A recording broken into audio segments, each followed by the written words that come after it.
Welcome back a Te la pinto, tu espacio donde vas a encontrar respuestas profundas a preguntas sin importancia, como siempre. Pero bueno, en el episodio de hoy no es todo tan como siempre, ¿no? Estoy intentando expandir un poco los límites de este podcast, de este espacio sobre la cultura pop, el análisis, y hoy vengo no tanto con un ensayo, no tanto con una disertación sobre un tema, sino con una historia. Me digo con una historia que me he encontrado que, bueno, o sea, en mi vida algo más juicy couture que esta historia. Es bastante larga, he hecho un research loquísimo, pero grueso del research ha sido un libro que se llama The Premonitions Bureau by Sam Knight, que revela de qué va a ir el tema de hoy, ¿no? The Premonitions Bureau. Vamos a hablar de una anomalía en nuestra historia y algo como que realmente a mí me hizo mucha ilusión encontrarme porque es ultra curioso y ultra especial, ¿no? Con todo este episodio a mí me gustaría como en realidad desglosar la relación tan complicada que tenemos con el mundo de las premoniciones, ¿no? O sea, como seres humanos nosotros tenemos una relación con las premoniciones bastante compleja porque por un lado nuestra tendencia, sobre todo occidental, es a la racionalización, entre comillas, y a tachar un poco las premoniciones de, medio pamplinas, ¿no? En plan de, nada, ¿sabes? Como habrá sido casualidad o... Sin embargo, a la vez, nuestro cerebro como que no se siente del todo cómodo desechando las premoniciones como algo como mágico o paranormal, porque a nuestro cerebro, nada le puede flipar más que los patrones, ¿no? que pensar en la vida como una narrativa, como algo que tiene sentido, ¿no? O sea, a nuestro cerebro le encanta ser creative director. Esta idea implícita en las premoniciones, que es que todo tiene un sentido, que todo tiene un orden, pues es algo como que a nuestro cerebro le mola agarrarse, ¿no? Y a lo largo de la historia ha habido gente importantísima, o sea, físicos cuánticos, psiquiatras, periodistas tal, que han decidido observar el fenómeno de las premoniciones desde un lugar como de, oye, vamos a darle la importancia que se merece, vamos a tratar esto de una manera seria y guay, ¿no? Y entonces han aparecido historias o casos como el de The Premonitions Bureau o la oficina de premoniciones en el Reino Unido en los años 60. Entonces, pónganse cómodos, cómodas, cómodes, porque la historia que os voy a contar es increíble. Yo creo que va a ser el episodio más largo de Te la pinto sin duda, porque es que no me he querido como quitar nada, ¿sabes? Es que todo es como fucking fascinante y no quiero tampoco robaros de la riqueza, ¿no? de esta historia y como todas las mini cosas que han pasado o que han tenido que pasar para que se dé lugar este caso, ¿no? Las sincronicidades de la vida, ¿no? Y entonces, bueno, espero que os guste mucho y me encantará también saber vuestra opinión, si os mola este tipo de capítulos más como ya nos cuenta cuentos, ¿sabes? O sea, yo me voy a convertir ahora mismo en un ya nos cuenta cuentos y, bueno, os escucho, ¿sabes? Entonces, como sabéis, si hay un lienzo en blanco, esto significa movida, es decir, que voy a tardar mucho en contar lo que os quiero contar y como ni siquiera es tan grande el lienzo, pues igual la tenemos y estoy como 4 horas así, ¿sabes? Sentadita contándosla como una youtuber normal, pero bueno, espero que no, espero que me pueda coordinar bien, porque es que, bueno, se viene, se viene, espero que lo disfrutéis muchísimo. Cortinilla sin más dilación y empezamos. Damn straight, son. Te la pinto, yeah. Te la pinto, yeah. Te la pinto, yeah. Just want me now. Te la pinto, yeah. Te la pinto, yeah. Te la pinto, un podcast de Clara Escalera. Vale. La oficina de premoniciones, de Premonitions Bureau, que es como voy a estar llamándolo todo el rato, o sea, Spanglish, pero porque es que, tío, o sea, se llama así, ¿vale? The Premonitions Bureau, y aparte menuda fantasía de nombre. The Premonitions Bureau, ¿me explicas? Se establece en 1966 en Reino Unido como un proyecto conjunto entre unos periodistas y un psiquiatra. El periodista se llamaba Peter Farrelly y estaba especializado en la edición de ciencia, ¿no? En plan, era el periodista de la innovación, de la ciencia. Y por otro lado, el psiquiatra era John Barker, que es realmente como el gran protagonista de esta historia, que era un psiquiatra que siempre había estado muy fascinado con todas esas partes del psique o de la experiencia humana que rozan un poco lo paranormal. Y él realmente como que hacía un gran punto de no considerarlo paranormal y, sin embargo, llamarlo como no se ha explicado aún, con énfasis en la palabra aún, keyword aún. El Premonitions Bureau se establece como una especie de apéndice o como una parte de la oficina, por así decir, dentro de un periódico inglés que se llama The Evening Standard, y es el mismísimo Charles Wintour quien le da luz verde al proyecto. Charles Wintour, editor notorio inglés y padre de Anna Wintour. O sea, casualidad, ¿no? Nada, un dato. Charles Wintour dice que sí a que se lleve a cabo The Premonitions Bureau en su periódico, porque era su periódico, The Evening Standard. Pero ¿cómo empieza, ¿no?, este proyecto realmente, como esta anomalía de embajada de los sueños y de las visiones del futuro? Como os decía antes, es una historia llena de sincronicidades y de golpes de suerte o de coincidencias, ¿no? Pero realmente como que me gustaría pinpointear, o como se dice, señalar como a dos principales orígenes, ¿no?, de este proyecto. Está por un lado, claro, Barker, John Barker, el psiquiatra Rappel, maestro del amor y lo oculto, y está en concreto en el día en el que Barker se fue a investigar lo sucedido tras el desastre de Aberfan. El 21 de octubre de 1966, en Aberfan, que era un pueblecito minero del país de Gales, este pueblecito que estaba en un valle, imaginároslo, y en las montañas estaba la mina, pues desde la montaña, después de varios días de lluvia, se desprendió uno de estos montículos gigantes de residuos mineros, se desprendió por la montaña y, bueno, pues la verdad es que fue bastante desastroso y terrorífico lo que pasó por este desprendimiento, ¿no? Os hago así un poco para que os imaginéis este pueblo, ¿no? Os pinto una word picture. O sea, imaginaos un pueblecito inglés, que no era un pueblo como antiguo ideal, ¿no? Era un pueblo básicamente dormitorio para la mina, ¿no? Entonces estaban en las montañas la mina y los mineros y todo el mundo trabajando en esas montañas, y luego pues sus familias en ese pueblecito que miraba hacia arriba estas montañas, ¿no? Y como aparte de las propias montañas, estas montañas estaban complementadas por como montañas artificiales, montículos gigantes de residuo de la mina que sacaban e iban poniendo pues en diferentes montículos, y en concreto había 7. Llevaban muchos años con la mina y entonces cada X calculaban, oye, pues podemos ir tirando residuo de mina en el montículo número 1. Venga, no, este ya está lleno. Venga, vamos a montar otro montículo. Y así hasta que, bueno, pues llegaron al montículo número 7, que este fue el que se desprendió, ¿no?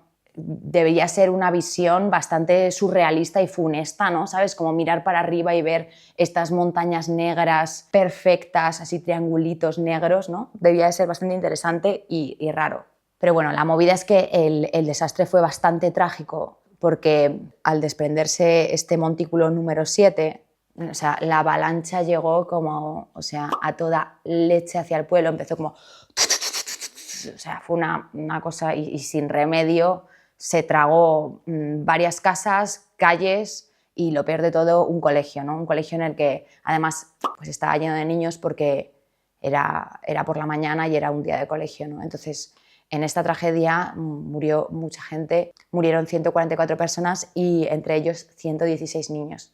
Fue en plan, se le pone un poco los pelos de gallina, ¿no? En plan, los mineros mirando, perdiéndolo todo, ¿sabes? O sea, su trabajo de repente acabando de matar a sus hijos, a su futuro. Era un pueblo que de repente se había quedado sin futuro, una cosa horrible, horrible. Básicamente conmocionó a todo el país, ¿sabes? Que se fueron como millones de voluntarios de ¿qué queréis? No sé qué, desde gente civil hasta todas las fuerzas del Estado, tal. Pero claro, es que ya no había que hacer nada, ¿sabes? Ya no había mucho que hacer. Ya lo peor había pasado, lo único que podían hacer era limpiar, básicamente, o quitar escombros de ahí, ¿sabes? Para poder volver a tener una medio vida normal, ¿no? Y en toda esta desolación y en todo esta profunda tristeza llegó John Barker, el psiquiatra, al pueblo, porque él estaba llevando a cabo una investigación en ese momento que se llamaba Scared to Death, morir de miedo o muerto de miedo, ¿no? Que era una tesis que exploraba, como su propio nombre indica, si era posible, o más bien por qué era posible morir de miedo, ¿no? Esta tesis la había empezado tras haberse encontrado con varios artículos, varias cartas a revistas bastante prestigiosas de medicina en los que otros doctores, entre médicos, habían visto que algunos de sus pacientes morían de manera inexplicable en el hospital después de pasar como crisis nerviosas y experiencias o la idea de creer saber que se iban a morir. Y el caso como que más le llamó la atención fue uno de los que leyó en las revistas de medicina, y era el de una mujer canadiense de 43 años que estaba en relativo buen estado de salud, ¿no? Y tenía que llevar a cabo una operación como relativamente fácil, desde ese tipo de operaciones que de repente pues, los médicos hacen 39 al día, pues ese tipo de operación. Y la tía estaba acojonada, o sea, estaba acojonada y además en plan convencida de que se iba a morir, que ella no iba a sobrevivir la operación. La razón por la que estaba tan cagada era básicamente porque se conoce que a esta mujer una bruja le había dicho que ella iba a morir a los 43 años. Entonces, claro, de repente se encuentran que se tiene que operar, no sé qué, y es como, absolutely not, en plan, no voy a sobrevivir esto. Y bueno, le hicieron la operación, o sea, no la convencieron porque pues, no podían convencerla, pero al final se acabó sometiendo a la operación. La operación fue bien, ya estaba en la cama, en la habitación del hospital, recuperándose de la anestesia, ¿sabes? Levantándose de la anestesia y tal, y de repente le da un parraque, o sea, como que se le inflaman las glándulas suprarrenales y palma. O sea, no hace falta que me aplaudáis por mi dominio del lingo, la jerga de la medicina, ¿no? Sé que soy la puta ama. Pues eso, le da un parraque a la mujer y se muere ahí, ¿no? Y entonces el médico que escribía esta carta a la revista de medicina se preguntaba si había habido casos similares o si alguien entendía cómo podía haber afectado, digamos, el estado mental de esta mujer a su esperanza de vida o directamente, o sea, a su muerte, ¿no? A este tipo de muerte, ¿no? Se le dio un nombre en 1942 por un científico que se llama Walter Cannon, y la llamó Voodoo Death o muerte de vudú. Y médicos en realidad por todo el mundo habían comprobado como un paciente que está como en un estado de miedo, de la creencia de saber que te vas a morir, acaba muriendo, literal. O sea, como el pensar que te vas a morir te mata. Entonces ahí en plan, pues un poco como que se estuvo estudiando, es difícil de estudiar, evidentemente es muy difícil de estudiar, pero sí que hay temas como el efecto nocivo, que es, digamos, lo opuesto al efecto placebo, o sea, de placebo, nocebo, de rollo, pues auto meterte en la cabeza que te va a sentar mal algo y de repente pues te sienta mal, hasta el punto de que piensas que te vas a morir tanto que te mueres, ¿no? Y esto es lo que estaba intentando hacer Barker, ¿no? Cuando se fue a Aferban, el pueblecito de Gales del que estábamos hablando antes. Pero claro, llega ahí, se encuentra literalmente el peor momento posible, ¿sabes? Las emociones a flor de piel. La gente estaba negra porque era como, mira, o vienes con una pala, cariño, y a sacarme residuo de básicamente el peor día de nuestras vidas a nivel colectivo histórico, o si vienes aquí de mirón y de curioso, chao, pescado. O sea, nadie quería hablar con él, pero bueno, algún breve intercambio pues sí que tuvo, ¿no? Con algunas gentes del lugar, pocos, pero tal. Y lo que descubrió a partir de esos testimonios le llamó bastante más la atención que el investigar todo el tema de la muerte vudú, ¿no? Que por cierto, él ya había empezado a escribir artículos sobre el tema y como que el resto de los médicos que habían escrito sobre el tema eran muy prudentes, eran muy como, oye, no sé si tal. Sin embargo, Barker era como mucho más tajante, se arriesgaba más, decía más movidas como, la gente se muere de su miedo, ¿sabes? O sea, era como mucho más cañero a la hora de escribir sobre estas cosas así que rozan un poco como lo paranormal. Bueno, pues lo que descubrió, los pocos testimonios que pudo recoleccionar, fue que mucha gente del pueblo, incluidos los que ya no están para contarlo, al parecer habían tenido sueños y visiones y premoniciones sobre el desastre día antes de que pasara. Barker del rollo. Como dice Esti, la pringada. ¿Cómo? Claro, o sea, Barker estaba diente largo, que, o sea, no se hacía cargo, vamos, o sea, no me lo puedo creer. Uno de los testimonios como más conocidos, que básicamente de pura morbosidad, fue el de una niña de 10 años que murió en el accidente, bueno, en el desastre, que se llamaba Erin May Jones, que era eso, alumna de la escuela y murió esa mañana. Le había dicho a su madre, como en vísperas del accidente, que ella ya no tenía miedo a morir, no sé qué. O sea, la madre está del rollo, vale, niña, tienes 10 años, pues típico tal. El mismo día del desastre, esta niña, Erin May Jones, le dijo a su madre que tenía muchísimo miedo de ir al colegio porque iba a pasar algo muy malo, ¿no? Que algo les iba a engullir, algo les iba a comer. Entonces, claro, la madre ya dijo como, mira, 100% esta niña está pasando por una fase de fascinación por la muerte, cállate, vete al colegio, tal. Pues todos sabemos lo que pasó, ¿no? She didn't make it. Otro también muy heavy fue el de uno de los compañeros de Erin May Jones, que era un niño de 8 años que se llamaba Paul Davis, que después del desastre, unos días después del desastre, su madre encontró un dibujo que eran las montañas estas negras de residuo y debajo ponía The End, el fin. Se conoce que este dibujo lo hizo el niño la noche anterior, ¿sabes? O sea, como mucha gente dijo como, va, o sea, esto va a pasar, ¿no? Y John Barker lo recogió, ¿no? Cuando él estuvo ahí. El caso es que John Barker, que no le gustaba pensar que esto fuese casualidad, llamó inmediatamente a un amigo suyo que acababa de conocer hace relativamente poco, que era el periodista Peter Farrelly, que era, como he dicho, el reportero de ciencia del Evening Standard. Pero ¿qué pasa? Que este hombre, Peter Farrelly, hacía mucho match a nivel intereses con Barker, porque él también tenía una fascinación ante lo inexplicable como súper heavy, ¿no? De hecho, a él le molaba tanto o conectaba tanto con el rollo de lo inexplicable y sobre todo de las premoniciones, porque él mismo asentó o catalizó su carrera a partir de una premonición, y además una premonición echándole unos huevos, macho, que yo te lo juro que es que, o sea, no sé cómo no murió de una angina de pecho, de la tensión, ¿no? Os cuento. En abril del 61, este tío, Peter Farrelly, sin pruebas, pero tampoco dudas, tiene una corazonada súper heavy de que Rusia va a mandar a un hombre al espacio. O sea, de que va a darse lugar la primera misión espacial tripulada por un ser humano por parte de Rusia, ¿no? O sea, no tenía pruebas. Tenía una corazonada, dijo. Los rusos están muy callados, llevan sin decir nada. ¿Qué están tramando? No, ni siquiera se lo preguntó. En plan, dijo, sé lo que están tramando. Estos van a lanzar a un hombre al espacio, tal cual.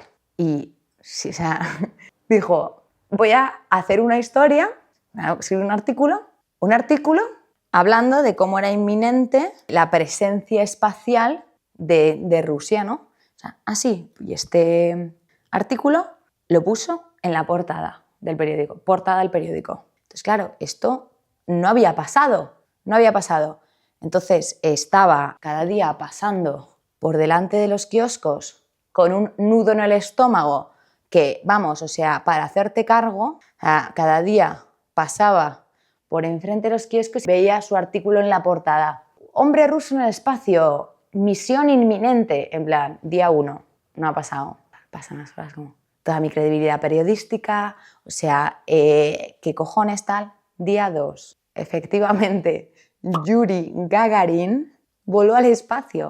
O sea, tal cual. O sea, pasaron 48 horas desde que se había publicado la portada y el Yuri Gagarin en el espacio, el tío. Claro, entonces su jefe del rollo, ¿cómo coño tenías esta información?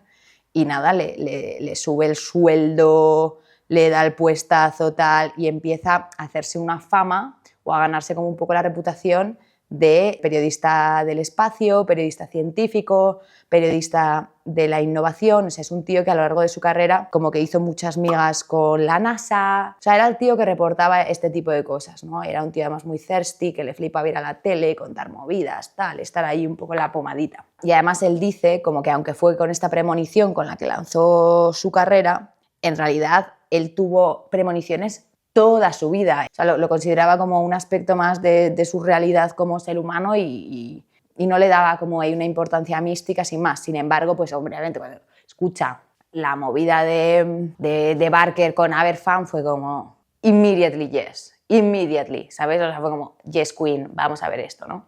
Entonces, lo que le pidió Barker fue que sacase un anuncio en el Evening Standard pidiéndole a la población inglesa a ver si ellos también a nivel nacional habían tenido pues, sueños que anticipaban esta tragedia, ¿no? Entonces sacó un anuncio en plan, ¿has soñado con esta tragedia en los últimos días? No sé cuántitos, tal, y que mandasen las premoniciones al periódico. Entonces, en los siguientes días llegaron al periódico 76 cartas o 76 pues, notificaciones de 76 personas que habían dicho soñar con el tema. Pero claro, estos eran científicos, no solo divulgadores, entonces quisieron hacer su due diligence de, a ver, o sea, pues hacerte la divina, en plan, la Raven Simone, en plan, sí, yo soñé con ello, tal, pero luego te estás inventando porque eres una persona que necesita mucha atención. Entonces, claro, ellos querían hacer su due diligence y entrevistaron a todo el mundo que había mandado cartas o que había llamado, lo que sea, entrevistaron a todo el mundo y quisieron pedir pruebas, ¿no? En plan, ¿alguien lo vio? ¿Se lo contaste a alguien? ¿Cuándo pasó? No sé cuánto, tal.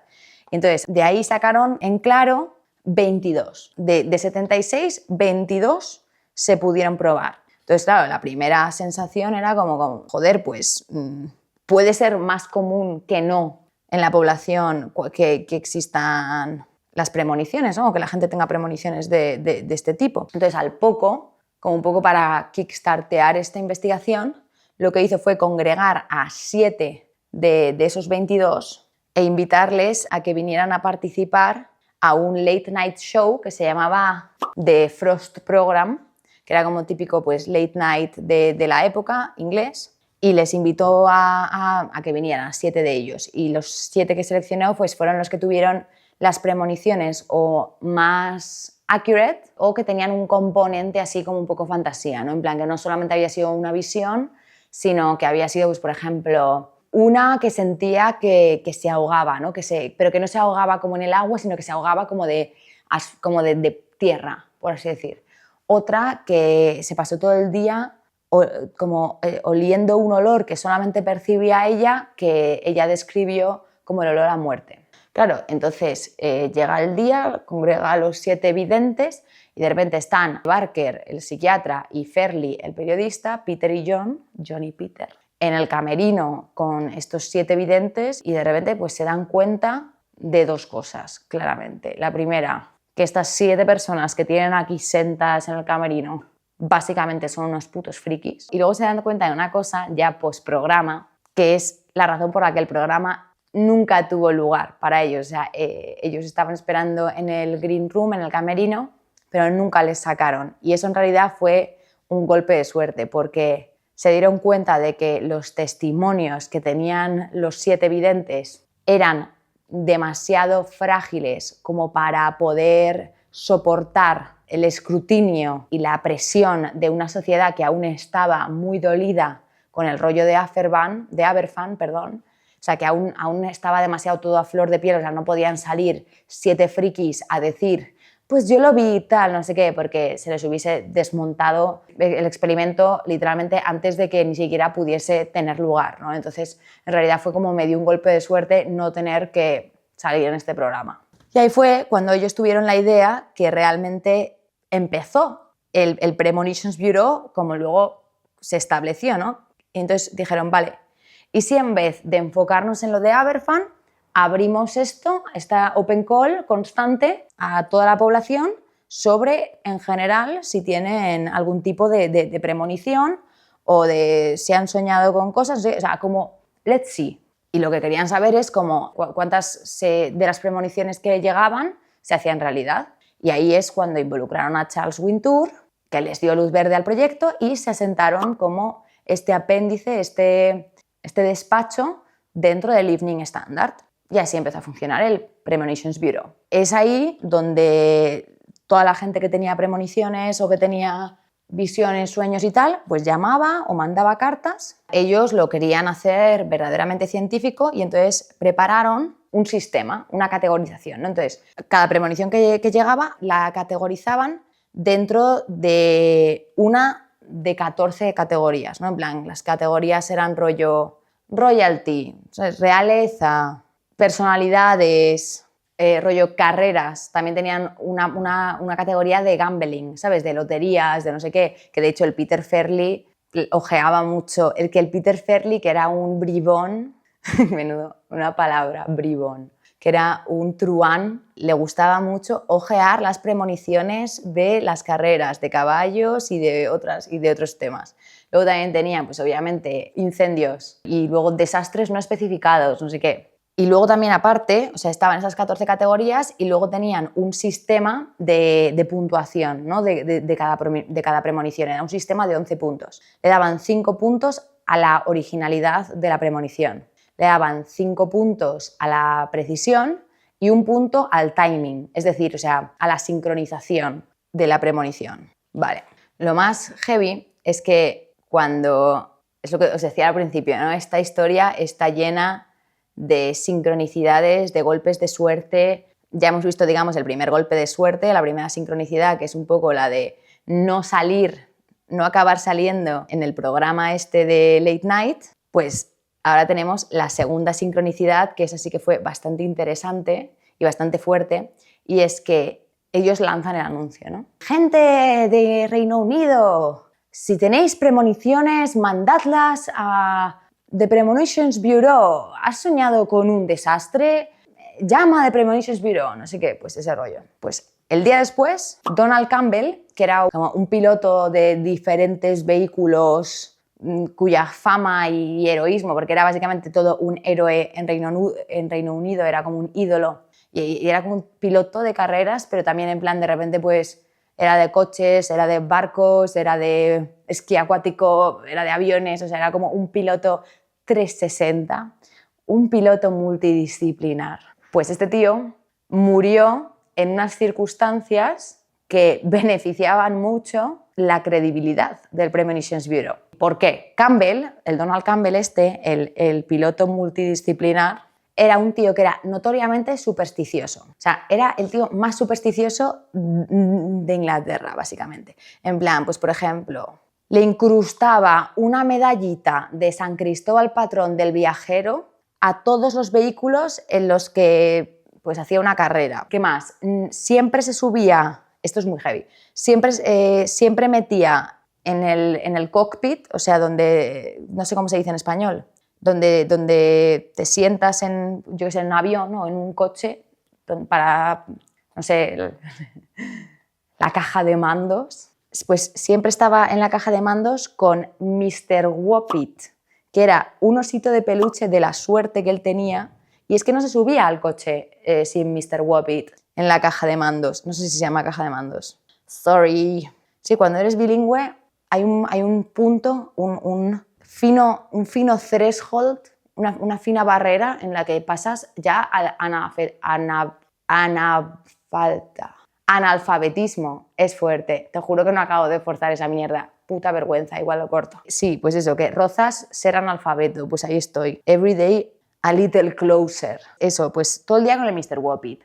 No se acercaba a nada que fuese verde. En plan, oye, pues hoy tenemos el coche verde, no hago la carrera, pero pierdes 1 millón de euros, pierdo 1 millón de euros, ¿sabes? Como así. Luego como que tenía 1000 rituales súper conocidos antes de subirse a cualquier coche. Era un tío ultra supersticioso. Pues bien, el caso es que poco antes de su muerte, Campbell iba a realizar una carrera en un vehículo acuático que no acabo de yo entender, para batir un récord, ¿no? De velocidad mundial, no sé qué, I don't care. El caso es que días antes, pues él estaba ahí en su casa, living his best life, y estaba jugando a un juego de cartas en solitario que se llama La paciencia rusa, The Russian Patience. Ni idea de cuál es el equivalente, o sea, pero será rollo como, no sé, un solitario, no sé, me lo invento. No tengo ni idea de cuál es este. Pero para que os imaginéis, el tío se estaba dando cartas y le salieron 2 cartas. Le salieron el as de espadas y una reina. Y él reconoció esta tirada inmediatamente porque por lo visto fue la tirada que sacó María Estuardo, o sea, Mary Queen of Scots, la noche antes de su decapitación, ¿vale? Pues sacó las cartas y dijo, I'm gonna die. Total que los días antes, la víspera, no es que estuviese rayado, es que no daba para más lo rayado que estaba el pavo. Entonces, nada, llega el día de la carrera, él está completamente panicado y le dice a su equipo, y cito, I have the most awful premonition, I'm gonna get the chop this time. Básicamente, de hoy no paso. Tengo la más horrible de premoniciones, de hoy no paso. O sea, esta vez ya sí que sí. Su equipo en plan, ¿qué va a hacer, sabes? Pues chico, no te subas, se sube.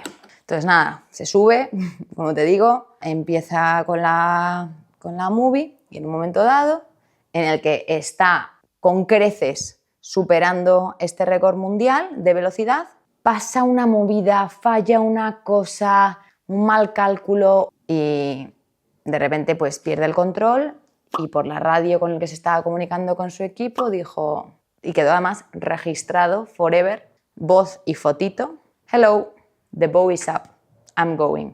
Y de repente un pequeño suspiro, last words.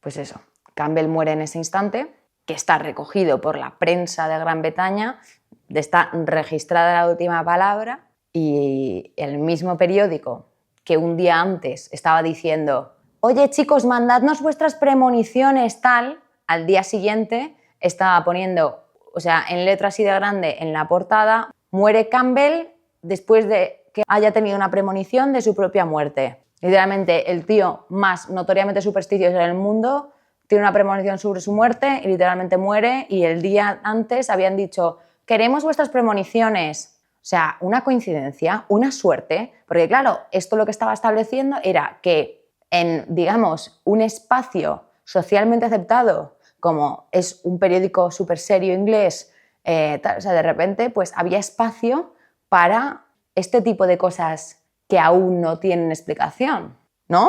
Muy fuerte. O sea, quería traer esta parte de la historia porque me pareció como, joder, es que de repente se estaba creando como una especie de trend. Estaba siendo muy trendy lo de predecir cosas o lo de hacerle caso a tus premoniciones. Y aparte creo que estoy contando muy bien la historia, que normalmente esto me genera como mucha inseguridad porque muchas veces tengo como tantas mierdas que contar que de repente en plan me lío.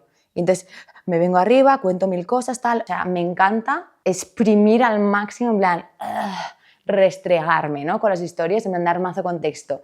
Vale, pues para que entiendas esto y veas lo fuerte que es, te cuento como 39 cosas alrededor que te pongan realmente en la situación de que comprendas. O sea, amo, ¿vale? Yo cuento las historias así. Si nos gusta, me da igual. Born this way. Pero bueno, aún así espero vuestro feedback de si os está gustando este rollo de capítulo, ¿eh? Comment, like, subscribe. Vale, venga. Seguimos. Pues algo que es importante entender es que el Premonitions Bureau, que ya había abierto sus puertas, tenía una policy muy estricta que era nunca burlarse o nunca restarle importancia a ninguna premonición que llegase. Y tú tenías que decir, ok, millones de gracias por haber llamado al Premonitions Bureau. Nos tomamos muy en serio tu premonición. La estoy escribiendo en este instante. Tac, tac, tac, tac, tac, tac, tac. Vuelva a llamar cuando tenga otra visión del futuro. ¡Chao! ¡Toodaloo! Y colgaban. A ver, a medida que iban pasando los meses, hubo unos videntes, unos seers, que empezaron a ganarse más notoriedad dentro del buró, porque eran los que más premoniciones lanzaban y sobre todo los que más premoniciones acertaban, por así decir. Y son dos personas en concreto que luego se volvieron muy importantes en toda esta historia, y ya veréis por qué. Una era una señora que se llamaba Cathy Middleton, Miss Middleton, que es como se la llamaba todo el rato, Miss Middleton, que era una profesora de piano de un pueblecillo de Inglaterra. Y luego estaba Alan Hencher. Alan Hencher, tío importante, porque fue Alan Hencher, y aquí viene el plot twist de la historia, fue Alan Hencher quien en un momento dado, más tarde, llamó a Barker una noche porque había tenido una premonición de su muerte. ¡Chan, chan, chan! Buenísimo, ¿eh? John Barker era un personaje súper especial. Y antes de contar o de profundizar en esta ominosa premonición de Alan Hencher, del colaborador premium del buró, me gustaría contaros un poco más sobre la vida de este señor y de quién era y de cómo acaba, dónde acaba, básicamente, porque es súper interesante su historia. Ya hemos establecido que era un tío que tenía una curiosidad muy potente con todo lo que fuese las premoniciones, lo catalogado como paranormal que él entendía más como no explicado aún, énfasis en aún. Ya hemos establecido eso, ¿no? ¿Pero por qué? ¿De dónde viene esta fascinación? Pues bien, el padre de John Barker había sido un veterano de la Primera Guerra Mundial y, por lo visto, y esto yo no lo sabía hasta que lo vi a través de esta historia, es bien sabido y es bien conocido, y de hecho está relativamente bien documentado, que no era poco común para los soldados en plena guerra lo de tener premoniciones o ver apariciones constantemente en el campo de batalla. Las más comunes, por ejemplo, y es que eran súper común, era la de predecir tu propia muerte, ¿sabes? Saber de repente que ibas a morir, o de repente sentir la muerte de un compañero, pues igual que, por ejemplo, se dice esto de los entre gemelos, como que sabe un gemelo que al otro le ha pasado algo sin haberse hablado, estando en sitios distintos, pues se decía que eso era muy común. Y luego, por ejemplo, pues hablaban mucho de visiones, de repente ver cruces en el cielo. Incluso, por ejemplo, había como su propio simbolismo, como su propio diccionario de símbolos. En las tropas francesas, por ejemplo, decían que si soñabas con un autobús, eso era como muy, muy mal augurio de que te ibas a morir, por ejemplo. Muy interesante. Y al padre pues le habían pasado bastantes historias similares y se las contaba todas al pequeño Barker, y el pequeño Barker estaba, o sea, dientes largos, o sea, pintándosela con todas las historias de su padre y tal, y ahí empezó pues todo su rollo con el mundo de lo inexplicable o no explicado aún. Pues nada, el tío se fue a estudiar medicina y se fue a estudiar a un hospital muy famoso en Inglaterra que se llamaba St. George's Hospital and Medical School. Y este era Inglaterra en general es muy así, pero en concreto esto era un hospital que era muy conocido por como todas las leyendas negras que tenía, ¿no? O sea, hay fantasmas en la librería, hay una enfermera que murió en un fuego aquí y está en la librería. O sea, la mayoría de los compañeros de Barker, obviamente médicos súper racionales, no sé cuánto tal, como que o lo tachaban de pues, leyendas absurdas de su colegio, o estaban straight cagados con el tema. O sea, de hecho, como que el propio Barker estaba estudiando ahí, pues algún compañero dijo de haberse topado con la tal enfermera, no sé qué, en la librería una noche, no sé qué tal, pero Barker, lejos de tacharlo, como digo, de risas, él se lo tomaba súper en serio el tema, ¿no? Hasta llegar a puntos de ir él con unos testigos a donde habían dicho que había habido una aparición y pasarse la noche ahí en vela esperando a encontrarse él con los propios fantasmas, no sé qué. O sea, era un tío que le atraía mucho eso y que activamente hacía cosas para toparse con lo paranormal. Después de la uni se fue a hacer su residencia a otro hospital en el que encontraría al tema o el sujeto que impulsaría su tesis doctoral. Un buen día, mientras él estaba ahí pasando consulta, vino un hombre muy joven, como de unos 30 años, que tenía muy buen aspecto físico, quejándose de un dolor abdominal. Entonces, cuando le revisó, voy a poner una foto, es un poco fuerte la foto, o sea que trigger warning, cuando le revisó tenía como 1000 cicatrices quirúrgicas en la tripa, en el abdomen, como de pasadas operaciones, no eran cicatrices de un accidente, no eran cicatrices de que le habían operado.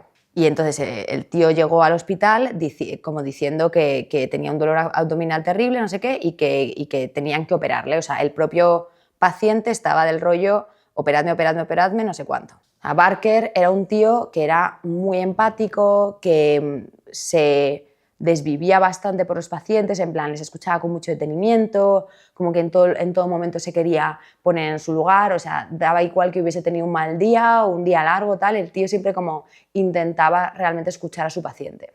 Entonces, cuando aparece en plan, me tengo que operar sí o sí, no sé cuánto tal, pues Barker hizo lo que hacía siempre y es como, venga, pues vamos a ver, ok, vamos a hacer tal. Después de hacer todas las pruebas necesarias, no encontró verdaderamente ninguna razón de peso para operar a este tío. Sin embargo, he tenido un pequeño problema técnico. Veis que ha avanzado bastante el cuadro con respecto al último frame.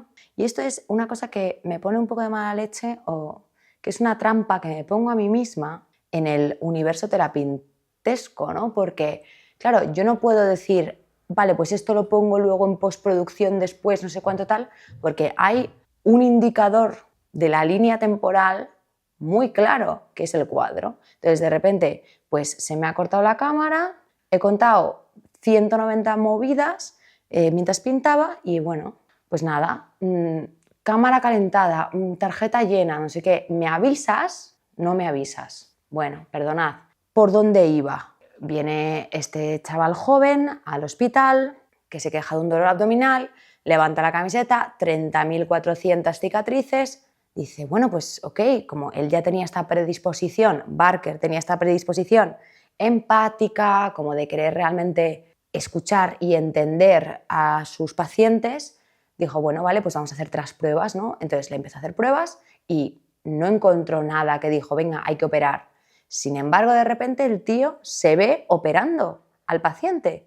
Abren, tal, no encuentran nada y dice, ostras, o sea, ¿en qué momento me he metido yo en este lío y he sometido a un paciente a una operación que no necesitaba, ¿no? Él desde la culpa. Entonces, claro, a medida que trataba más y más con el paciente, porque no paraba de venir, que me duele, que me duele, que me duele, empieza a decir, a ver, un segundo.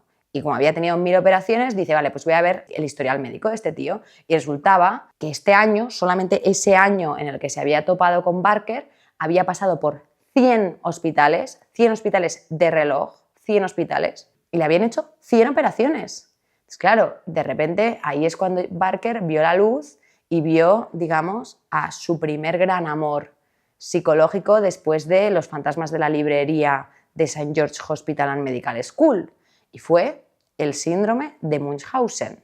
Para quien no conozca el síndrome de Munchausen, que en realidad últimamente ha estado como bastante a la orden del día porque se han dado varios casos, el síndrome de Munchausen básicamente lo padece una persona que se inventa que padece dolencias o incluso se autoinflige dolencias, infecciones, enfermedades, alergias, o sea, reacciones reales, se las autoda, por así decir, no sé cómo decirlo, con el objetivo de ponerse, digamos, en el papel del paciente, ¿no? Para que le cuiden, para que le atiendan, para que le hagan caso, ¿no? Como para llamar un poco la atención. Hay una película danesa, creo que es danesa, increíble, o sea, que yo creo que, a ver, no sé si es de mis películas favoritas, pero podría perfectamente como estar bastante top, me parece fascinante, que se llama Sick of Myself, que salió como hace un par de años, me parece, que va de una chica que tiene Munchausen y es como todo ese proceso de por qué empieza con el Munchausen, así que, y es bastante heavy la película, o sea, trigger warning, por así decir, no es agradable, pero tiene como un humor negro, no sé, para mí, a mí me parece genius, pero bueno, eso. Vuelta a Barker y el Munchausen. La principal aportación que hizo, o sea, no estoy pintando porque, como os digo, he adelantado un huevo, esto lo tengo yo calculado y coreografiado para que encaje complejidad de cuadro con guión, con historia. Entonces no estoy pintando, así que os lo cuento todo así de seguidito. Y luego ya cuando se resuelva el problema técnico, cuando volvamos a la línea temporal que a mí me interesa, volveré a coger pincel. Pero bueno, seguimos, perdón, jaja. Sí, ya en este episodio estoy como... pero de patas abiertas, ¿no? Porque como sé que va a ser largo, es como un minuto más, un minuto menos, ¿qué más da? Intento ser escueta la mayoría de las veces, pero es que, oh, qué jugo, ¿no? ¿Os estoy dando? ¿Cómo estoy? Esta historia de The Premonitions Bureau, eso, vuelta a Barker. O sea, la principal aportación que hizo Barker a el mundo del síndrome de Munchausen, que ya había sido descubierto, o sea, Barker no descubrió el síndrome de Munchausen, pero la aportación que hizo fue cómo el rol del médico es básicamente fundamental para habilitar a los pacientes de Munchausen para que lleven a cabo sus fantasías, ¿no? Porque al final, o sea, la medicina es una ciencia, pero no es una ciencia exacta. Todos los médicos te dirán que ellos, joder, con toda su buena voluntad, intentan llevar a cabo como un caso médico para curar al paciente, pero muchas veces es una relación bastante simbiótica, ¿no? O sea, nadie ha visto House, de vamos a probar esta medicina, bueno, le sienta mal, entonces igual no es esto, es como, es un proceso. Entonces, Barker se dio cuenta de como la buena voluntad que tiene el médico de querer curar, de querer escuchar, es muy principal a la hora de fomentar los Munchausen. ¿Y os acordáis de que antes había dicho como que la policy que tenía Barker en el Premonitions Bureau era la de nunca descartar la posibilidad o nunca hacer sentir a nadie que su premonición era una tontería, ¿no? O sea, siempre venir desde la empatía, desde el entendimiento, ¿sabes? De coger el teléfono, ¿qué has soñado? Venga, te lo apunto, toco, ¿sabes? Eso viene como precedente de su experiencia con el tema de Munchausen. Entonces, todo es importante para la historia. Después de esta residencia en este hospital, se pone a currar en un trabajo como más de niño mayor, ¿no? Ya es adulto, ya tiene que ganarse el pan, está casado, empieza a tener hijos, tal, y se va a un hospital que se llamaba Shelton, que era básicamente un mastodonte victoriano construido para durar desde el 1800, que básicamente se había quedado atrapado en el 1800, o sea, era Shutter Island. Tenía como hasta su propia granja, no sé qué, o sea, era una cosa que no tenía sentido, digamos, en esa modernidad que eran los 60. Era un hospital en el que una vez que entraba un paciente ya no salía, en el sentido de, o sea, por eso decía lo de Shutter Island, en el sentido de que pues había gente con verdaderos trastornos psicológicos, pero luego también había pues gente mayor, gente alcohólica, gente que no tenía ningún sitio al que ir. Entonces, o sea, de todos los pacientes que entraban no salía ninguno. Barker, que era un tío muy ambicioso y era joven y tenía energía, pues llegó ahí y lo revolucionó todo, ¿no? Con la intención de traer el hospital de Shelton al siglo XX, a los 60, ¿no? Y para eso se asoció a un tío más o menos de su edad que estaba ahí en Shelton, muerto de asco, que yo me lo imagino como que estaba rollo hongo, hombre hongo de Last of Us, incrustado en una pared así. Pues estaba ahí, llega Barker, le arranca de la pared y dice, venga, vamos a cambiar las cosas. Este compañero se llamaba David Enoch. Él y Barker hicieron muy buenas migas porque los dos eran ambiciosos y tal, y además los dos eran así un poco thirsty, ¿no? En plan que les flipaba como ir a la tele, escribir artículos.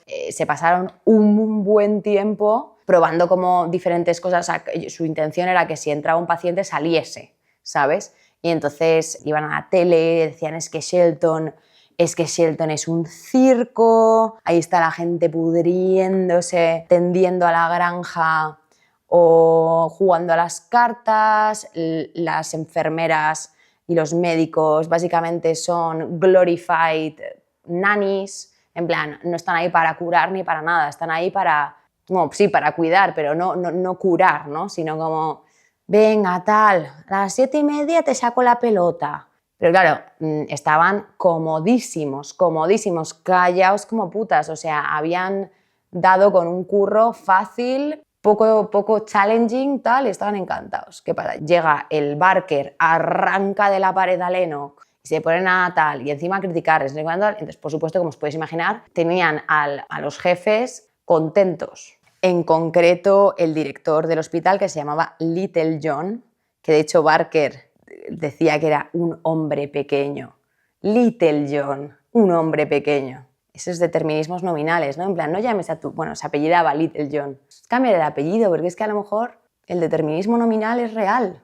Yo, siempre que encuentre determinismo nominal, lo voy a traer. Bueno, pues Little John estaba hasta en la concha del Barker y de David Eno, que en plan, chica, llevo aquí 30 años rascándome el culo y me vienes aquí a expose mi vaguería. I don't think so. Pero claro, como dice el dicho, quien esté libre de pecado, que tire la primera piedra.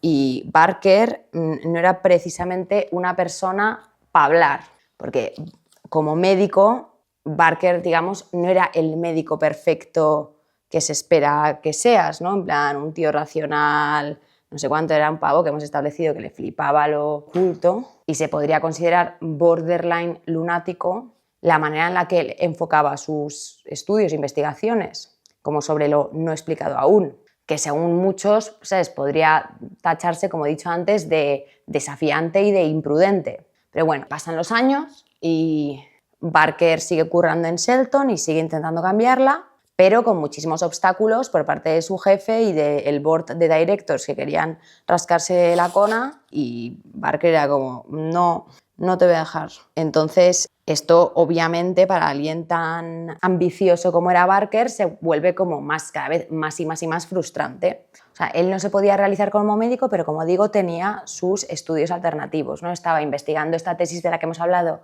hace 4 horas, Scared to Death, muerto de miedo, y luego empezó a tener el Premonitions Bureau. De hecho, Barker ya empezó a ver la cuestión de que la gente se muriera de miedo cómo se moría la gente de miedo, y como todo el tema de las premoniciones, ¿no? Que algunos acontecimientos se pudiesen ver antes de que ocurrieran, porque en el fondo Scared to Death o esa tesis iba bastante unidita, como os contaba la historia de la señora canadiense, que ella sabía que se iba a morir y murió. Entonces él empezaba a ver ahí mucha relación. Pero bueno, ahí estaba el tío currando en Shelton súper amargado y por otro lado con sus estudios paralelos tal, hasta que llega 1968.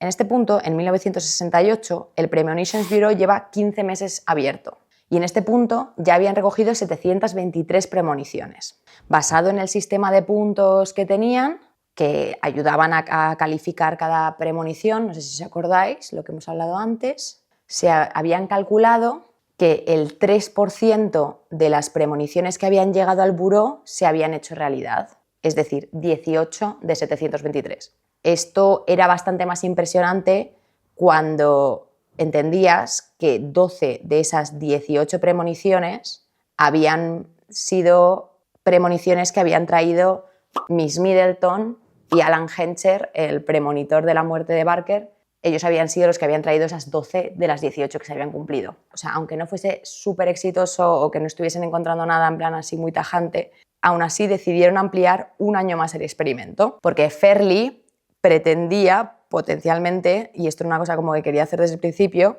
como que si de repente descubría algo, quería presentárselo al Parlamento, al Medical Research Council, como para entender si realmente merecía la pena como un apéndice gubernamental, ¿no?, para anticipar posibles desastres y tal. Pero bueno, estaban ahí muy a tope con el tema. Y al final ellos, el Premonitions Bureau, lo veían como un repositorio, o sea, como una base de datos alternativa del subconsciente nacional, ¿no? O sea, que era como muy interesante, aún así, lo que estaban intentando construir. O sea, suena muy megalómano porque lo era. O sea, era extremadamente megalómano el proyecto. Sin embargo, sí que había habido y sí que ellos eran conscientes de toda la investigación previa que había habido con respecto al universo premoniciones, previamente a The Premonitions Bureau. Psicólogos, psiquiatras, físicos, sociólogos y otro tipo de investigadores a lo largo del siglo XIX, XX, pero incluso XVII, XVI, tal, o sea, ya XVI, XVII, siglos XVI, XVII, puedes decir, bueno, pues es que eran más tal, pero bueno, aún así habían estado observando el fenómeno de las premoniciones mucha gente, ¿no? Esto de alguna manera justificaba esta actitud tan megalómana que tenían Barker y Farley sobre los beneficios potenciales del Premonitions Bureau, no solo como base de datos, sino como potencial entidad paramilitar, ¿no? Y de defensa nacional. Es que qué fantasía, o sea, es como el meme en plan de I take advice from the only reliable source, cryptic symbolism in my dreams.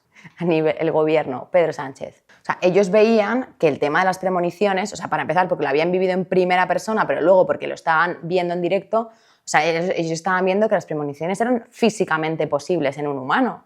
Y empezaron a investigar y lo que vieron es que realmente el ancla alrededor de que esta sea una posibilidad era el lenguaje. El lenguaje, ¿sabes? O sea, fantasía. Es que esto me encanta. ¿Sabéis la película esta de Arrival? No, de Arrival no es. Arrival, solamente Arrival. Es una película súper buena también. Es que estoy recomendando buena película hoy. En Arrival, ¿vale? Voy a hacer spoilers, pero es que necesito contarla porque es así como os voy a explicar el tema de lo del lenguaje y las premoniciones. Aparte, es una película de hace 10 años.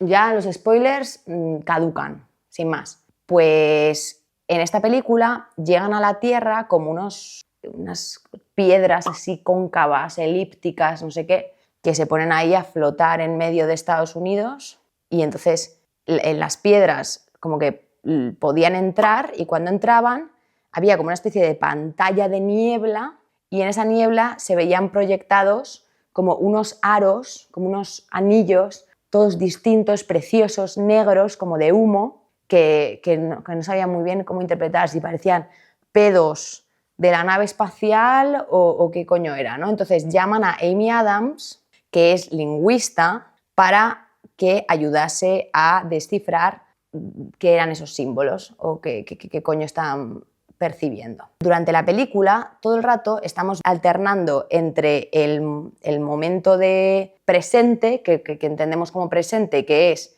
cuando llegan las naves espaciales a la Tierra, Amy Adams entrando en el agujero de las naves espaciales o whatever they are y viendo los anillos de negros de humo, tal. Y luego como otras escenas que no entendemos muy bien a qué tiempo pertenecen, que es Amy Adams en una casa, no sé qué. Y entendemos un poco que es el futuro, ¿no? Porque Amy Adams hay un niño, si no me equivoco, o sea, hay algún indicativo de que es el futuro, pero no nos está diciendo exactamente cuándo, ¿no? Entonces, la movida es que, digamos, la resolución de la película es que los círculos estos anillos de humo, eran el idioma de estos alienígenas que la estructura mental que tú necesitabas para entenderlo te permitía entender el tiempo de manera no lineal, o sea, es decir, de manera paralela, entender el presente, el pasado y el futuro como de una manera simultánea y que era a través del lenguaje que durante todo ese tiempo, como estaba empezando a entender ese lenguaje, esos anillos, como estaba empezando a saber leerlos, con esa apertura mental que te provoca el aprender otros idiomas, básicamente, pues ella misma estaba viendo esas premoniciones del futuro de ella en una casa con un niño, no sé qué, porque el aprender este idioma le estaba, como digo, permitiendo entender el tiempo de manera no lineal. Y esto es como una idea súper wittgensteiniana, ¿no? de Ludwig Wittgenstein, que era este filósofo del lenguaje, ¿no? Que decía que tu lenguaje informa tus ideas, o sea, lo que no puedes decir no lo puedes pensar.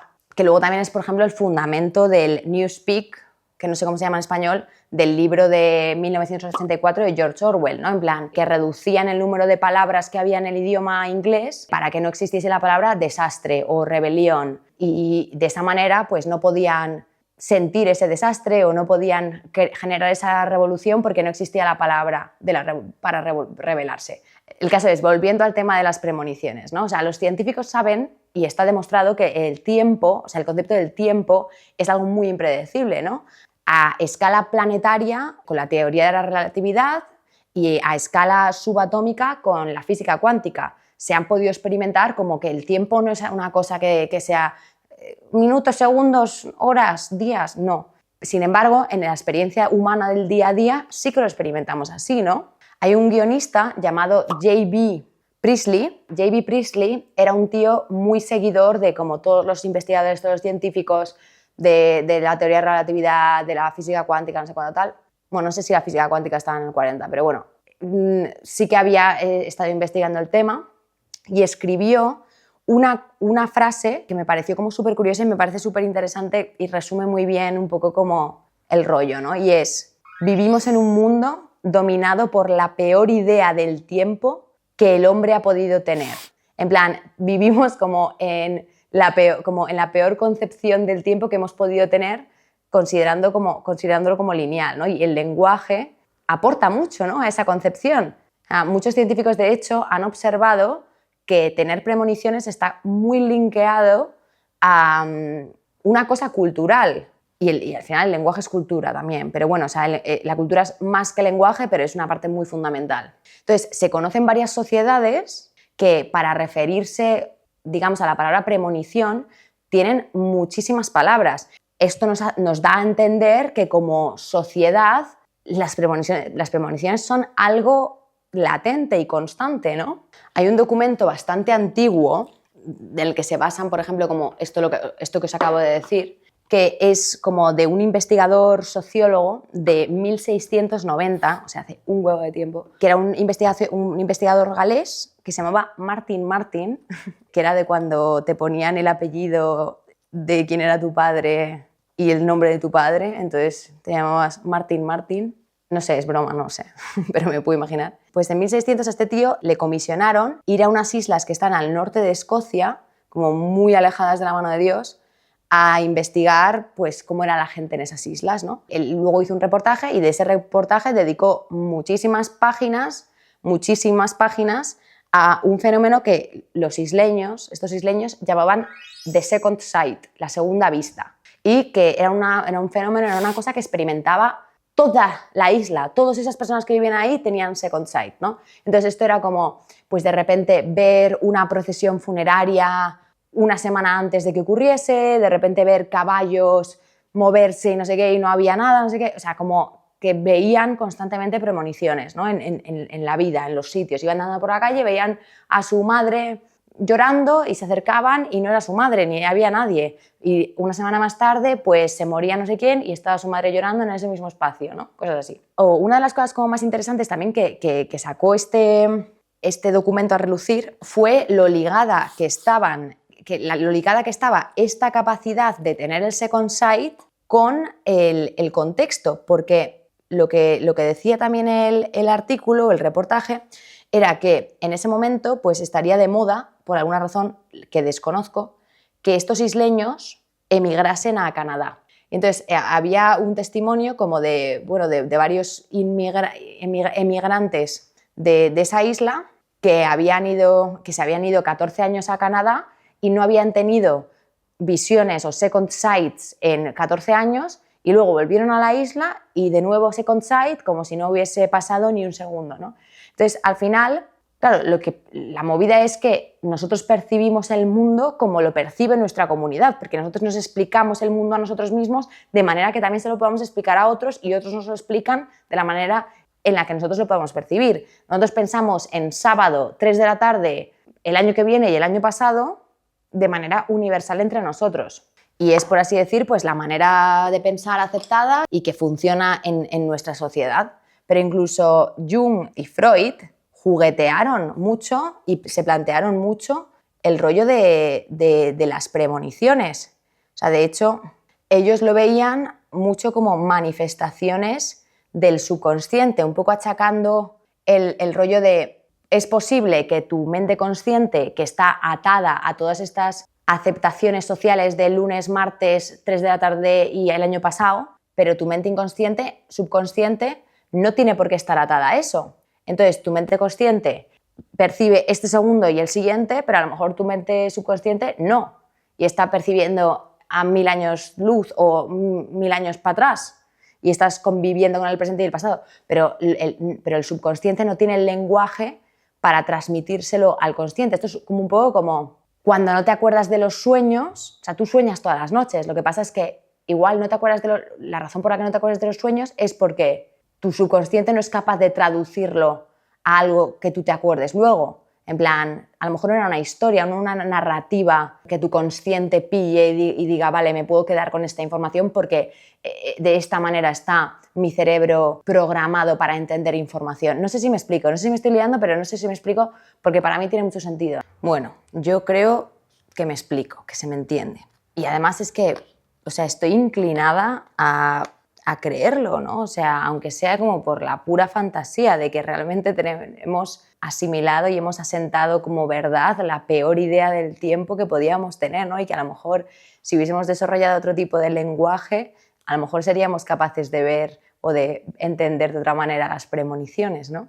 Pero bueno, volvamos a la historia principal porque nos acabamos de meter en este rabbit hole de fantasías y de maravillas, porque son maravillas las que os estoy trayendo hoy. Volvamos a la historia principal, Barker, tal, es el 68 y Barker es el 68, llevan 15 meses con el buró y Barker y Fairley quieren hacer el experimento, el Premonitions Bureau, un año más.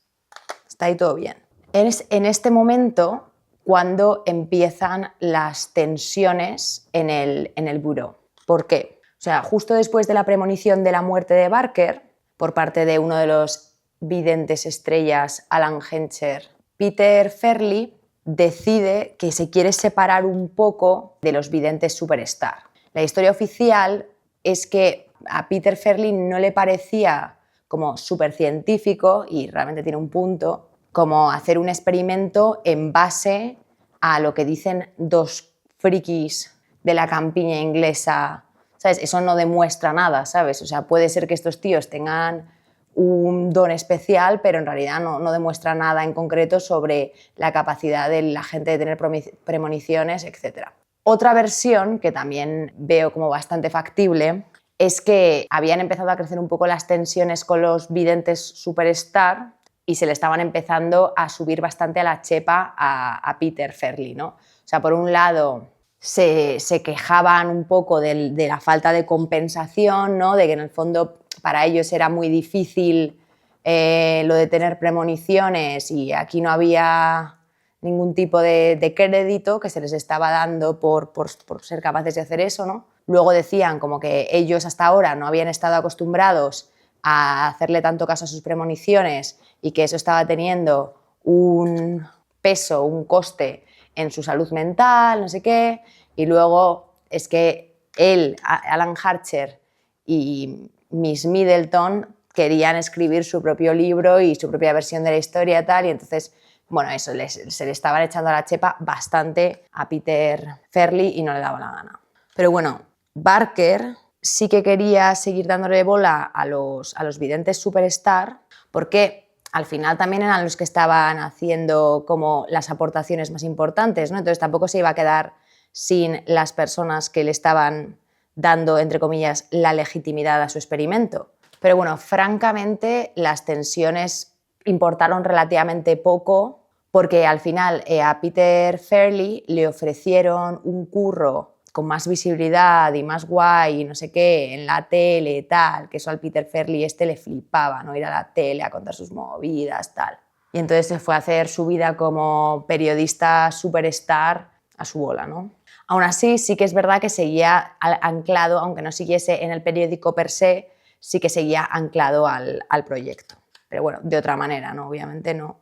Él estaba living his best life. Pero, lo heredó el proyecto una señora que se llamaba Jennifer Preston, que había estado desde el principio en el proyecto, pero más como era la tía básicamente que recogía las premoniciones, la que contestaba las cartas, la que contestaba las llamadas, por así decir. Y luego estaba por otro lado Barker, que también estaba más o menos en las sombras. ¿Y por qué estaba en las sombras? Vuelta a meternos en profundidad. Ya no queda tanto. Por desgracia, ¿os acordáis de que Peter estaba empezando a tocarle los cojones a su jefe Little John en el hospital en el que trabajaba en Shelton porque estaba como, pues eso, básicamente cambiando la manera en la que curraban, o sea, estaba básicamente arruinándoles el gig increíble que tenían montado en ese hospital Shutter Island, y el Little Jones, el director, le estaba empezando a pillar una manía en plan increíble, o sea, cada paso que daba Barker, paso que le obstaculizaba, que le jodía, que le paraba, que, vamos, que le reventaba todo. O sea, le tenía súper fichado y le odiaba, o sea, literalmente le odiaba, ¿no? Entonces todo lo que hacía Barker le parecía un circo. O sea, we have all been there. Hay veces en plan que te cae tan mal una persona que es como cualquier cosa que haga, en plan, no lo puedes ni ver, ¿no? We've all been there, como digo. Claro, y es que no era nada difícil encontrar cosas circo en Barker, porque entre que estaba con lo de Scared to Death, luego estaba con lo de los Premonitions Bureau, o sea, tenía muchos flancos abiertos para odiar a este tío y para reírse de él y para como potencialmente obstaculizarle incluso en sus investigaciones personales. Porque además, últimamente en ese momento, él había estado escribiendo muchísimos artículos, como digo, muy tajantes y muy self-assured de lo de morir de miedo, de lo de las premoniciones, tal. O sea, su jefe tenía como mucha legitimidad para acercarse a Barker, que es lo que hizo, y decirle, oye, circo, ¿puedes por favor dejar de escribir artículos firmados como médico con tu nombre sobre las premoniciones y ver el futuro y morir de miedo y predecir que vas a morir, que están dejando la profesión de médico por los suelos, te están quitando muchísima credibilidad como médico y además no paras de meterte con el hospital en el que trabajas? Y es que a lo mejor, o sea, te quedas sin trabajo tú, me quedo sin trabajo yo, nos quedamos sin trabajo todos por los circos que estás diciendo. ¿Sabes, man? Espabila, cariño. Con toda la razón, ¿no? O sea, yo puedo entender al Little John. Pero claro, el Barker seguía completamente a lo suyo, a su bola, no dejó de escribir, no dejó de seguir saliendo en la tele, no sé qué. Y principalmente, o sea, él como que decidió, digamos, eligió sus batallas y eligió como darle mucha más bola, o sea, como centrarse en el tema del Scared to Death. Y acabó lanzando y escribiendo un libro que se llamaría Scared to Death, con el que se iría por toda la televisión nacional, escribiendo artículos, explicándolo, se iría de tour, no sé qué, o sea, Little John negro. Entonces ya sí que empezó a boicotearle a lo grande. Y si ya estaba Barker súper frustrado, durante y después del tour del Scared to Death, de su libro, Barker ya empezó a hundirse en la miseria completamente. Porque cada idea que tenía se le tiraba. Si, por ejemplo, tenía que saltarse una tarde en el curro porque tenía que dar una charla, no sé qué, y pedía por favor tal, decía, no, te coges vacaciones, no sé qué. O sea, le obstaculizaba mucho como desarrollar o, ¿sabes?, divulgar sus ideas y tal. Y en toda esta vorágine y esta aniquilación espiritual profesional, Barker vuelve a recibir una llamada de Alan Hencher para decirle que había vuelto a soñar que se iba a morir. Claro, Barker agotado. O sea, en su trabajo le odiaban y no le dejaban hacer nada. Estaba súper frustrado con lo ambicioso que era él, ¿no? Y con lo curioso que era él. Luego, aparte, aunque a su libro le estuviesen dando muchísima bola, en realidad no estaba teniendo el efecto que él pretendía que tuviese, ¿no? No estaba siendo recogido con la seriedad con la que él quería que se le recibiese. De hecho, por ejemplo, cuando se publicó en América, lo publicaron como el libro de estos pulp, con una portada súper sensacionalista, como «te puedes morir de miedo», ¿sabes? Como muy apelando no a los comités científicos que a él le apetecía o él quería o él envisionaba, y apelando más bien pues, a thirsties como yo, que me hubiese comprado el libro viva, vamos, en plan, si me lo encuentro. O sea, como os digo, él se fue en un tour por Estados Unidos como para promocionar el libro, ya estaba bastante como, fuck, ¿sabes? En plan, me lo están publicando mal. Y entonces fue haciendo charlas por diferentes convenciones, por diferentes hospitales, no sé qué, iban médicos a verles y iba a hospitales serios esperando que le diesen un trabajo incluso, porque ya no podía más de estar en Shelton, para poder empezar una nueva vida en USA, ¿sabes? Para poder, ¿sabes?, agarrarse a algo por lo que vivir. Y en cada charla, en plan, se reían de él, vamos, todo el rato. Cuando volvió a Inglaterra del tour, que ya estaba bastante abatido y bastante triste, porque no le ofrecieron trabajo, no le nada, o sea, todo fue como un poco desastre, ¿sabes? Ya le pasó el remate de las putadas, en plan, que le podía pasar a una persona en vida, vamos. Y fue además un putadón como con varias capas, o sea, el 1000 hojas de la putada, o sea, como un mismo evento puede ser una putada a 3000 capas, ¿no? Y fue que básicamente una noche en Shelton, en el hospital donde trabajaba, que estaba intentando reformar, por una tontería de pitillo mal apagado, empezó pues un pequeño incendio. Y por negligencia del personal, en plan, no había nadie que supiese apagar un fuego ahí, no habían hecho un simulacro de incendios en la vida, tenían una serie de alarmas desde el 1600 de incendios que no se encendió ninguna. La persona que se dio cuenta fue una de las pacientes, entonces no le hicieron ni puto caso y estaban así, venga que sí, que hay un humo, venga que sí, hasta tal. O sea, el caso es que un incendio de una colilla que estaba en una chimenea que podría haberse resuelto en un minuto, acabó cargándose una ala entera del hospital y matando a todas las pacientes mujeres del hospital excepto 2. Flipas. Claro, ¿qué pasa aquí? Barker, lívido. O sea, no daba crédito. Porque claro, el mismísimo operativo que había montado con el único objetivo de evitar casos como este, ¿sabes? O sea, que un incendio, que aparte de que es el tipo de cosas, como digo, que se podía haber, que era para lo que funcionaba el Premonitions Bureau, que su jefe Little John, en plan, no quería que estuviese involucrado. Además, era un incendio que era ultra evitable y que encima acabó en una tragedia horrible. O sea, había fracasado estrepitosamente el Premonitions Bureau. O sea, con todo eso, ¿sabes? El pobre Barker es que literalmente no daba para más. En plan, se lo había jugado todo y había perdido, ¿sabes? Es que había perdido literal.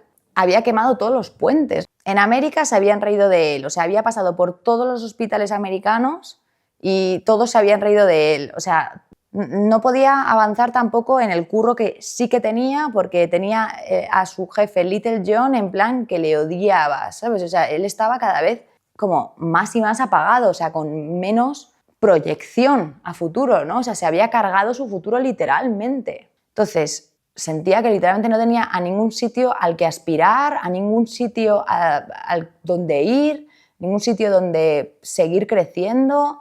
Y con todo esto encima, con toda esta sensación, un día, de repente, le empieza a doler la cabeza, le empieza a doler la cabeza, le empieza a doler la cabeza, le ingresan al hospital y no salió, se murió. Le dio una embolia y chao.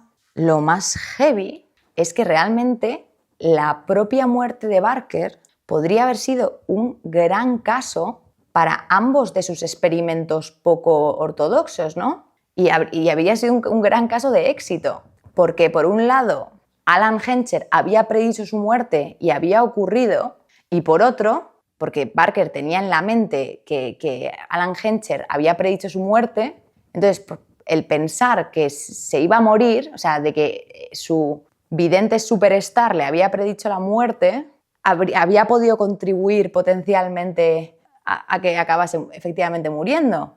A Alan Hencher le avisaron a través de un telegrama que se había muerto Barker y se desentendió por completo del programa, en plan para siempre, ¿no? Porque aparte él es el que más se quejaba como de los efectos negativos que estaba teniendo sobre su salud mental el hacerle caso tanto a sus premoniciones, ¿no? Después de la muerte de John Barker, el experimento se siguió, llevado por Jennifer Preston, que fue la que heredó el buró cuando se fue Peter Farrelly, y siguió como hasta bien entrados los 70. Y luego, una cosa que no he contado antes, cuando Barker estaba en Estados Unidos, habló sobre el experimento del Premonitions Bureau que estaba haciendo y decidieron abrir como un experimento parecido en Nueva York que se llamaba Central Premonitions Registry de Nueva York. Y eso pues siguió ahí en pie y tal. O sea, abrieron como la versión americana del experimento. Y Miss Middleton, que era la otra Raven Simone superstar del buró, siguió mandando sus premoniciones allí cuando se cerró el buró. Y bueno, esta historia, pues como os he dicho al principio, la he recogido de este libro increíble de Sam Knight, de Premonitions Bureau, con el mismo nombre, que me lo he metido por el culo, como os podéis imaginar, y espero haberos transmitido el circo correctamente y que os haya gustado. Y bueno, yo creo que ya está el cuadro. A ver, vamos a verlo. Un cuadro complejo. Pues aquí está. Este es un retrato de John Barker, ¿no? La mente detrás de todo el Premonitions Bureau. No es un retrato como muy así perfecto, pero yo creo que con la foto más o menos pues tal. Entonces es un portal como a su mente y a la posible predicción de todo tipo de desastres. Y entonces como la foto en blanco y negro, tal, no sé qué. Bueno, a mí me gusta el cuadro. Espero que a vosotros también. Espero que os haya gustado mucho esta historia, este tipo de capítulo que como aún sigo experimentando un poco como con la línea editorial de Tela Pinto, pues me puedo permitir hacer este tipo de contenido un poco distinto. Y si os gusta, por favor, decídmelo. Decídmelo porque así hago más y encuentro más historias fantásticas, en plan súper curiosas de la historia de la humanidad, de la cultura pop. Y nada, yo he disfrutado mucho contándola, la verdad, porque me parece fascinante. No sé, y espero que a vosotros también os haya gustado, de verdad. Y nada, iba a decir algo, pero se me ha olvidado. Llevo 20 horas hablando. Pues nada, esto ha sido Tela Pinto, la única manera que tengo últimamente de procesar la realidad, aunque ahora potencialmente le voy a hacer mucho más caso a mis sueños y a las posibles premoniciones. Y voy a intentar encontrar un puente entre mi subconsciente y mi consciente para ver qué cazo, ¿no? De ahí, pues eso, adiós.